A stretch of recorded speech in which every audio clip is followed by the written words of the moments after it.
Are you enough? How do you know if you're enough? Can you ever be enough? Are you good enough? Are you enough? Let's get into it.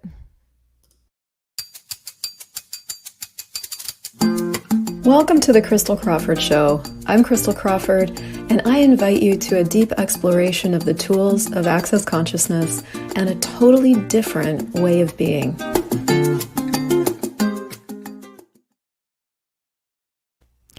This is going to be a big conversation about something that I don't think I've really talked about enough, because I have never in my life thought that I dealt with this thing of feeling like I wasn't enough or feeling like I had to prove that I was enough. And yesterday I had this huge epiphany. And so I want to get into today that thing of like feeling like you're not enough, trying to prove that you're enough, always feeling like you're running from behind, trying to be good enough. Which I actually think is what a lot of us are doing. Thank you so much for those of you guys that told me about the sound in the last video. I will talk about that. The sound is a thing. So let's get into it. I want to read to you something from the reference materials, which is a big tome of work, Access Consciousness style. That's all the archived material from over the years. And I went, of course, like I do, I went into this material looking for something that would speak to this thing that I got an awareness of yesterday. Here it is. It starts out with this. Please know that judgment is the ultimate killer. All right, your triggers aren't the killer. Your feelings aren't the killer. All these things that we can tend to be unraveled by, they're not the killer. Judgment is the actual killer.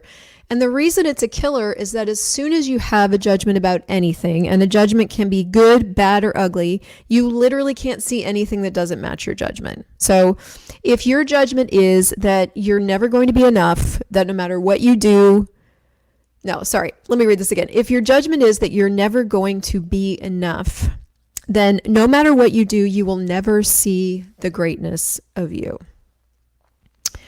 Let me tell you the story of what happened. So a lot of you guys know that in the last 6 or 7 months since I moved us back to North America, and in particular, to North America, that I've been really kind of pulling my life apart, right? I've been pulling the business apart. I've been looking at my life choices. I've been just changing and throwing everything up in the air for whatever's going to happen is fine. We then also added to our life moving to Canada. So not only did we come to North America, we were in the States for 6 to 8 months. We moved to Canada. And that's been even more different. And the reason I tell you that I've been pulling everything apart and kind of looking at all of it and choosing again and reforming everything is because what I've been looking for is a feeling.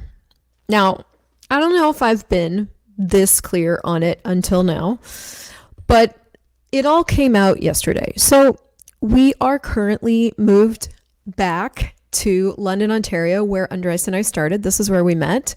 I was Canadian for a long time, left, came back for a month, met Andres, thought I was never coming back, decided I want to be with him, and we were here, and 5 months into our relationship, COVID hit. So that all happened in London, Ontario. During that time, I was doing business boomed. My business went up by probably a factor of 100%. I also started getting caught up on my taxes. So I started looking at tax possibilities. The vaccine mandates were coming down. We had a big convergence of things, and we chose to move to Latin America. Now, to do that, we had to take our life apart here in London, Ontario. I had just furnished our whole house. We had to sell a bunch of stuff. We gave everything away. We had this beautiful home, and we dismantled it. And with the awareness that our life would be greater in 5 years, although I didn't ask would it be easy, and the understanding that we were committed to doing things that didn't necessarily make sense to anybody else, but definitely were going to be greater for us. So then we had the experience, right? You think you know what something is until you choose it and you get into it. And for me, and then as it turns out for him, what that choice created was the exposure of a big bedrock hotbed of reaction, of insecurity for me, what turned into jealousy. Like it got really nasty really fast over some things that in my world were up to that point unacceptable. My mom used to actually use that word all the time. This is unacceptable, you know? So I was raised in a culture of very, very rigid rights and wrongs, very, very religious. And although a lot of that has changed over the years, you know, when you're steeped in a soup for a big, long period of time and you're already a humanoid and you already want to get it right, inevitably that stuff's going to come up. So it came up for 2 years in a really, let's just generalize and say ugly way, okay? But what that created for the both of us were all these injuries to each other. And so we're still choosing because we're aware of something, and also we really adore each other. And so here we are back where we started, and yesterday one of those triggers came up again for me. Now, I've been seeking like, what is it that I can choose to restore, to have, to be joyful again? Or I've been looking for the fun, for the joy. What is that for me now? And, you know, I got all kinds of things going on. My body's changing. We're moving all over God's green earth. We got stuff and things. And so yesterday this thing comes up. But here's something that's really cool. I want to tell you this. And this is testament to the Access Consciousness tools. Like, they're so powerful. In the middle of my storm yesterday, I still was aware, and this is different, by the way. I used to just go storming, and like for 48 hours, all I could see was red. So deep into reaction. But yesterday, I'm in the middle of it, and I can see through it. Like, it's kind of a screen door, right? It's not an ocean between me and peace and calm. It's like, okay, I can see the other side. And I'm sitting in the middle of it going, something else is possible here. Like, what else is possible here that I haven't considered? So we probably stormed and talked and conversed, you know, for like 4 to 6 hours ish, on and off, you know, in and out of different rooms. And for the first time, I really started to let myself say and ask some of the things that I just had never said and asked before. It was stuff that I had just kind of kept inside and reacted to and assumed and tried to find proof of, and really vulnerable stuff like, are you even attracted to me? Which is, if I actually like gave you some backstory, would be crazy town, because there's all kinds of proof that exists.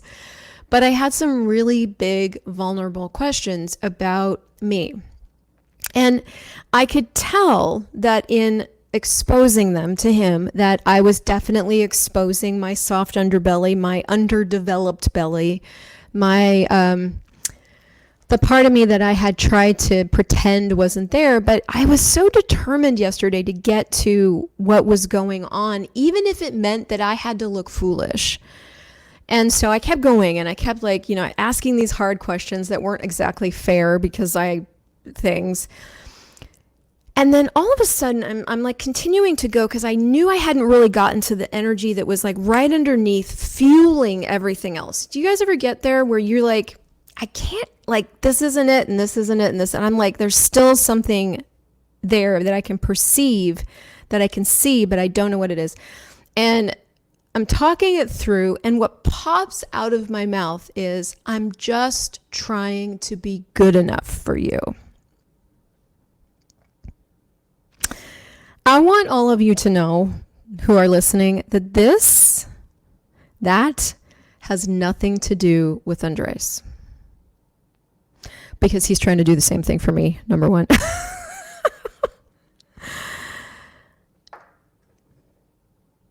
I heard myself say that.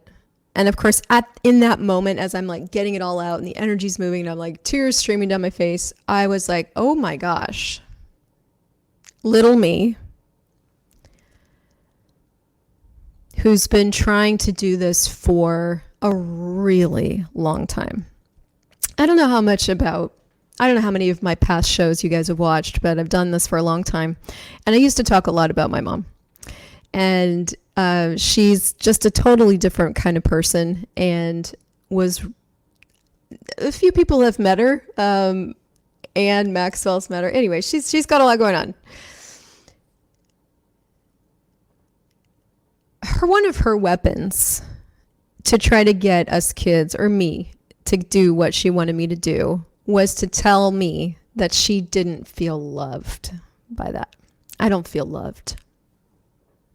Now, you could have put into that scenario anything. She wouldn't feel loved by, the way that I said something, the way that I didn't do something. And so I really vividly remember thinking about how I could make her feel loved. Because the one thing that I wanted to do more than anything was for her to feel how much I loved her. Like, she was my person. She was my best friend. She was the only person I actually really cared anything about, the one that I wanted to be around. And this is probably this very conscious in my 13, 14-year-old brain. And I remember vividly thinking about it. And at the time, right, I didn't have any other tools. You probably didn't have any other tools if you got stuck somewhere like that.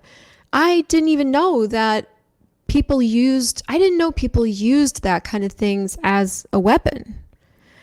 And so I was manipulated by it. I was definitely controlled by it. And I could see yesterday when this popped out of my mouth, just be good enough for you. And I was like, well, the reason I do this and this is because I'm just trying to be good enough. I work out so I can be good enough. I, probably all the business things I do so I can be good enough. I'm sure there's more there than just that, but you know what I mean? Like, I'm just trying to write better so I can be good enough. So, because the flip side of that is, if I'm good enough, then you'll love me. If I'm good enough, then you'll respond to me in the way that I want you to. If I'm good enough, then the business will work. If I'm good enough, then, man, you could fill in the blank with so many things. Oh. And that's got a lot of daggers to it. Number one, if you need to be good enough, you also need people to prove to you that you're good enough, which puts them in an awkward position because there's no receiving in that. So I not only need to be good enough when I already am, and I'm going to get into that part, but then I need you to validate that I'm good enough repeatedly, because I don't believe you. And then I'm not going to receive you, so I'm going to need you to keep doing it. And then I'm going to get angry at you when you seem to do things that prove that I'm not good enough. And man, it just like goes into this whole perverted, converted trap with anybody that you're in a relationship with. And it was literally like, after hours of just kind of bashing this around, leaving the room and coming back in and just staying with it, and that popping out of my mouth, I was like, oh my gosh, I don't believe I'm good enough. I have to prove that I'm good enough. How much has this been running my life? A lot. And I literally, at that moment, I think I sat there for 2 more minutes and I'm like, I'm going to go take a bath. So I went to the bathtub and sat there. And so much of my life up to this point unraveled. I had a private session with Gary Douglas, who's the founder of Access Consciousness, when I was still in Colombia. This is probably a year ago now. And it was a very short session. I purchased 30 minutes. We probably made it to 15. And I came in prepared with a lot of big questions. At the time, I really was asking about this energy, but I framed it in like, I wanted to know more about coping and survival, and I could see myself doing that, and I was trying to unravel that. And the only thing he said to me was, well, the thing you got to get is, that's the moment you start to pay attention. Would an infinite being choose to cope? Now, this thing about being an infinite being is a big conversation. And it's the reason I started Infinite Being School. You can go find that at infinitebeingschool.com. It's big. Because it's very easy to make infinite being into a concept, into something that is not actionable in your life. It's just this question you ask sometimes if somebody happens to remind you, or it's like this access consciousness concept thing. But it can be, and it is for Gary, a reality. Now, to live as an infinite being, you are living inclusive of everything, judging nothing, willing to choose, experiment, have, be, anything. There's no judgment in infinite being. It doesn't exist. Judgment's an invented reality. So I knew what he was asking me in that moment, in that session, and I said no, but then I came back with like some more, and he's like, but the thing you got to get is, would an infinite being? And it was cracking something open for me, and I came back one more time like, but what you got to get is, would an infinite being? And I finally just let that sink in. That was so game changing for me. And it continued to gift yesterday. I'm sitting in the bath. I'm looking at this thing of like, I'm just trying to be good enough for you. And that was the question that I started asking myself. Now, the reason I think these conversations are so important and why I'm never going to let go of the Access Consciousness tools as the best mindset, self-development, personal development tools on the planet is because who the fuck else out there asks you what an infinite being would choose? And number one. Number two, who out there asks you, okay, so who out there introduces you to the conversation of presumptive reality and the need of reactive reality? So this was the second place that I went. So I'm sitting in the bathtub, and honestly, yesterday was one of the first times that I've asked myself a whole lot of questions for quite some time. I've been in this other space of like, I'm going forward. That's it. I'm going to be me. And I love that for me. But yesterday I was like, oh, I'm going to return to the question. So infinite being thing. And then I was like, I had been in the need of a reactive reality all day.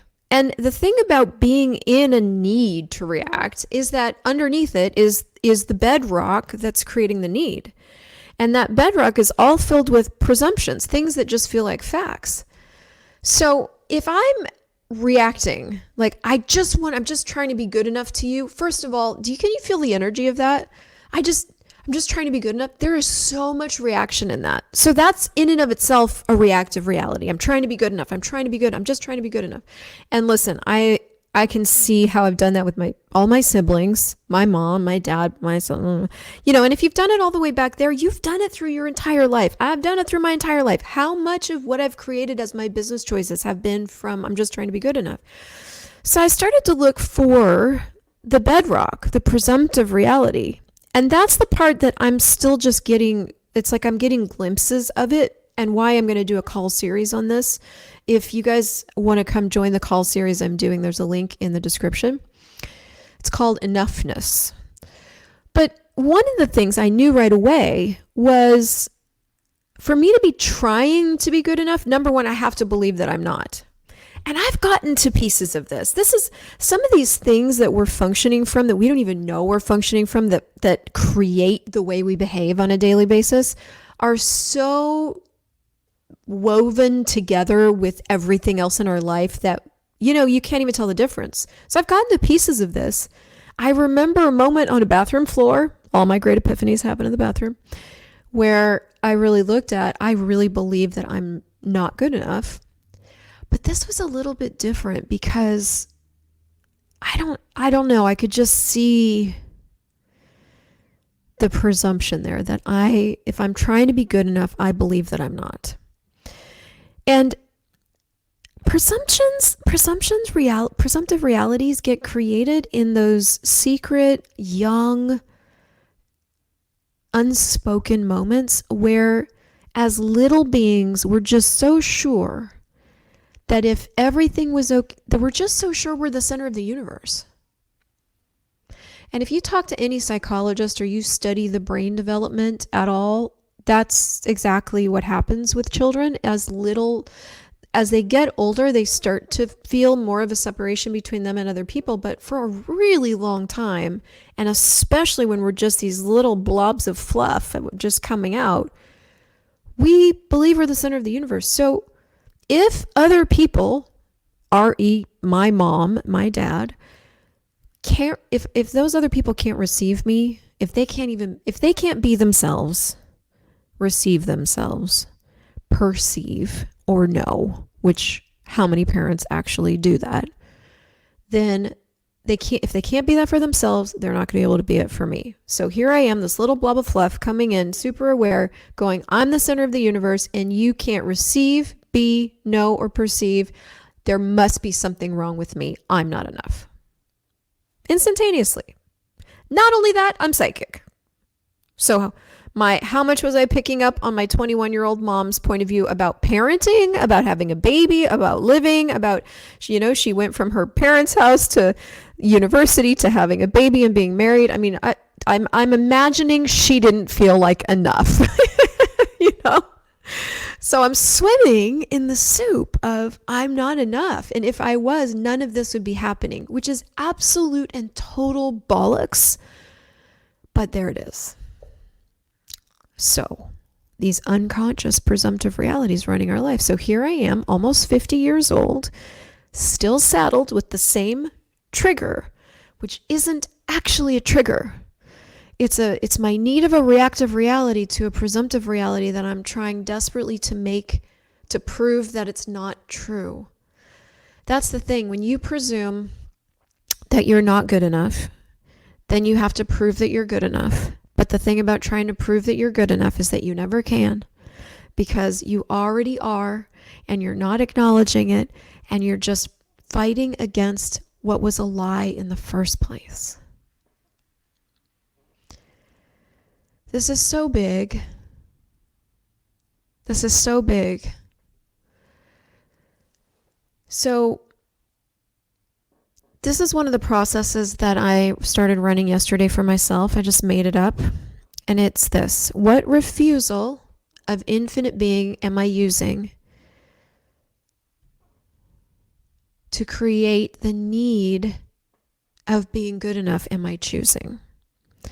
And everything that is times a godzillion will you destroy and uncreate it all. Right, wrong, good, bad, pod, poc, online, shorts, boys, povids, and beyonds. So when you're looking at changing things, especially when it comes to access consciousness stuff, the primary tool to change anything is presence and awareness and choice. That's it. If you can get aware that you're doing something, you are like 90% of the way there. But access consciousness adds this other layer of stuff, which is these processes. And the processes, what those do is they shave off where you're being unconscious about your unconsciousness. Right? Consciousness includes everything, but a lot of us have developed all of these mechanisms, all of this process that I've just described to you, unconsciously when we were little, and we're just living from them, and we can't seem to change them. And so what the processes do is they start to give us more access to being able to change them. You know what creates change? A different choice.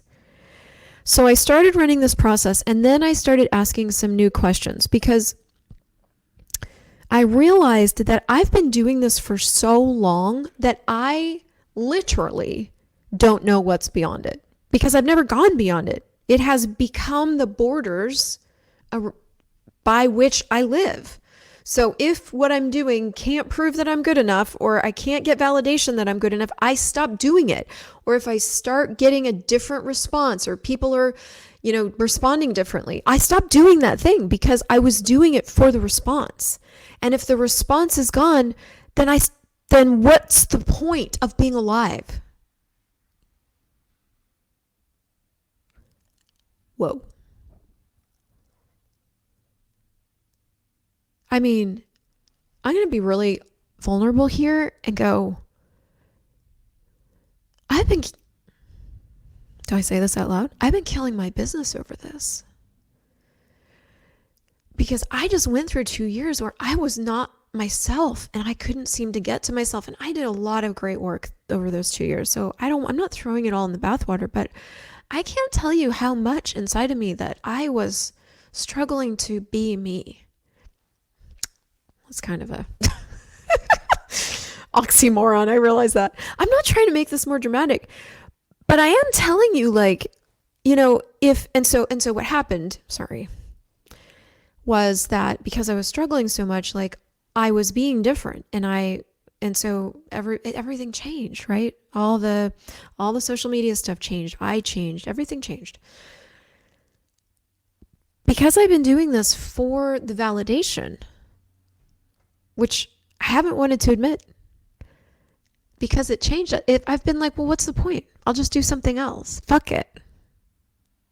But not fuck it from I'm going to go choose something that's greater, but like, fuck it from this. I'm not going to do this anymore. I'm not going to hang out with those people anymore. I'm not going to do these things anymore. I'm not getting the same response. I'm not clearly, I'm not good enough. I'll go somewhere else where I am. Where's the question in that? Where's the vulnerability in that? You guys.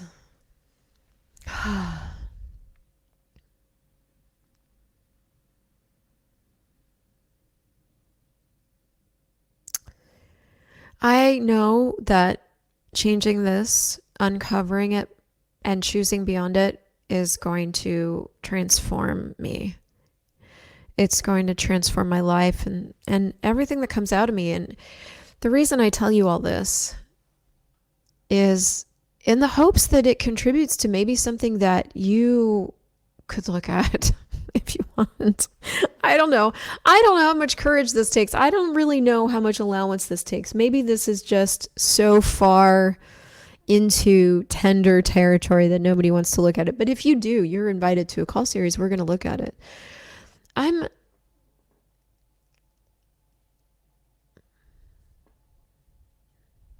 As an infinite being, you're not just enough. You are everything. I am everything.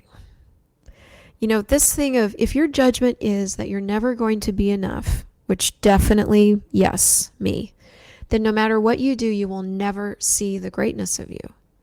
And it won't matter how great what you're doing is, because you won't see it. It's like having somebody in front of you that no matter how much they tell you that you're beautiful, you don't believe it. It won't matter what's happening on the outside of you because you will shut it down because you don't believe that shit. It can't be true, and stop fucking lying to me. And I know that all of us refuse and reject to different degrees. I have been a very aggressive refuser and rejecter. But if you go right underneath that, there has been just this ache of what I've believed is true, which isn't true. It's not true. So, how many lies have you been using to believe that you're not enough? Have you been choosing? And everything that is times a godzillion, will you destroy and uncreate it all? Right, wrong, good, bad, podpoc, all nine shorts, boys, povits, and beyonds. How many judgments are you using to believe that you're not good enough? Are you choosing? And everything that is times a godzillion, will you destroy and uncreate it all? Right, wrong, good, bad, podpoc, all nine shorts, boys, povits, and beyonds. If we really open up this conversation of enoughness, this is big, because we're living, so many of us are living in this scarce reality where we are not enough. There's not enough money. There's not enough abundance. There's just not enough.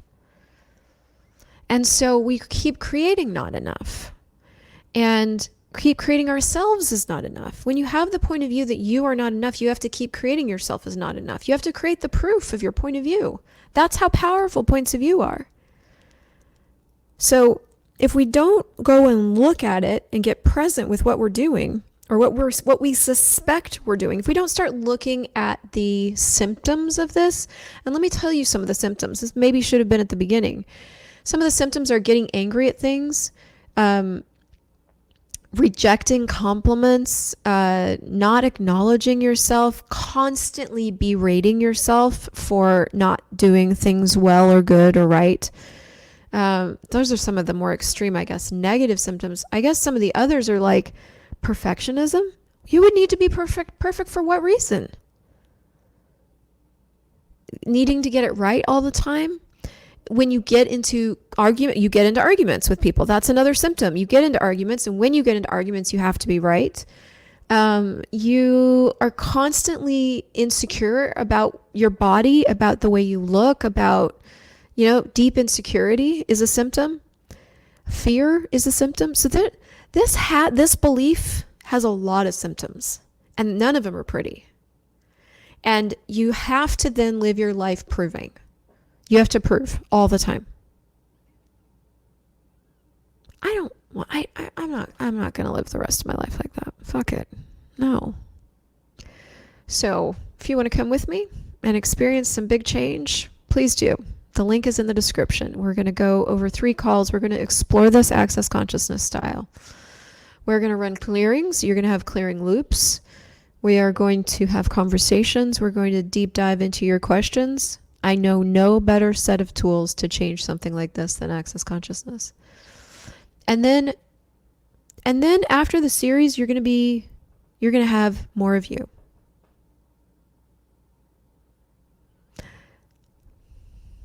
How does it get better than that?